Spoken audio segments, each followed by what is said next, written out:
Hi, my name is Celeste Molina.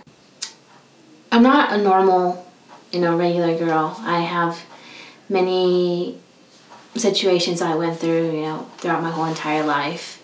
I take depression pills 3 times a day, in the morning, in the afternoon, and at night. And I am still under the title of suicidal, even though, I'm not suicidal, but I still have the thoughts. It's hard to live, with depression, and it's hard to live with the title that you're suicidal, but that's my life and I have to live through that.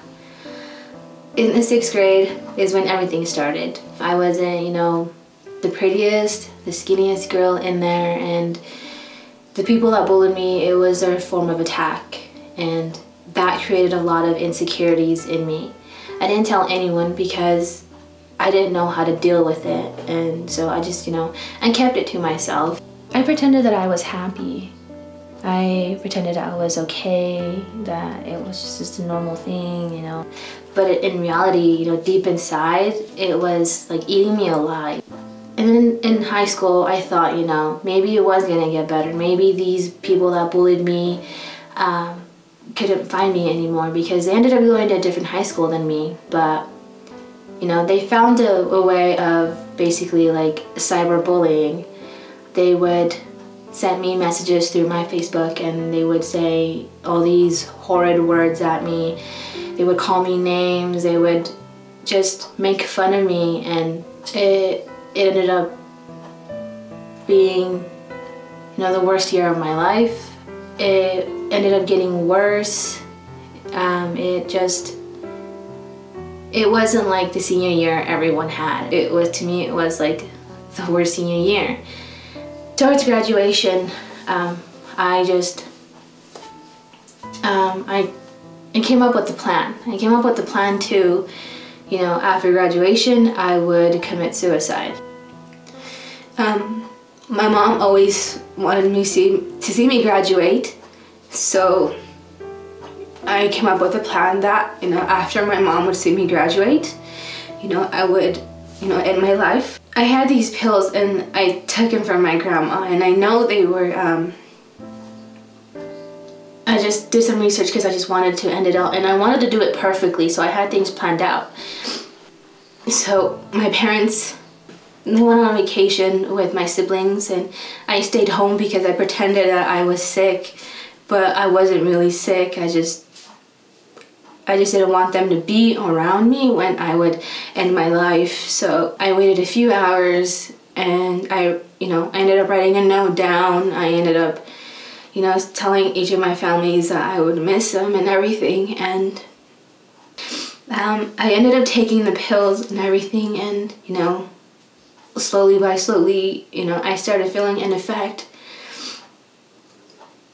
And then I always told myself, I don't think God wanted, for my life to end, because my mom ended up forgetting her cell phone and her wallet and her ID and everything, so it ended up coming back, and that's when my mom found me, and after that I don't remember anything.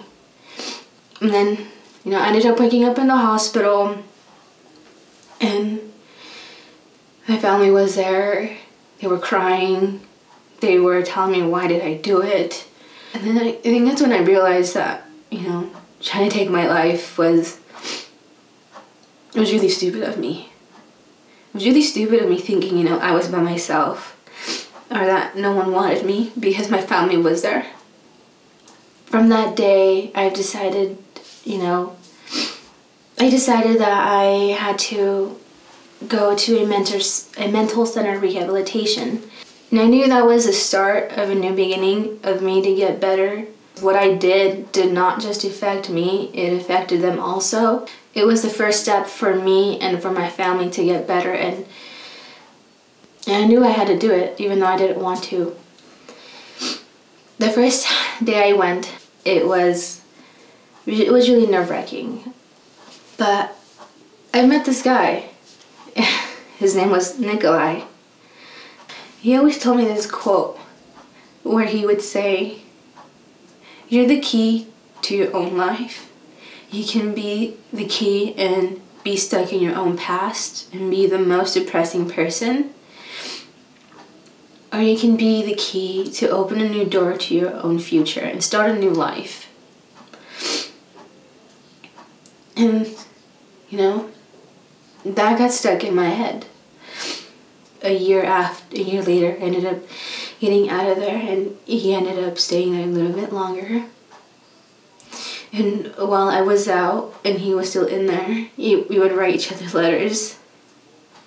It was like the old school romantic. The last letter I ever got was in June 2014. He basically said how I was the love of his life, how he was something he loved and cared about because he never had anything in his life. And he would say he would miss me and he would always love me forever. A few days later, I ended up getting a call from his mom. That call would always change my life. She ended up telling me he ended up hanging himself. I thought he was getting better.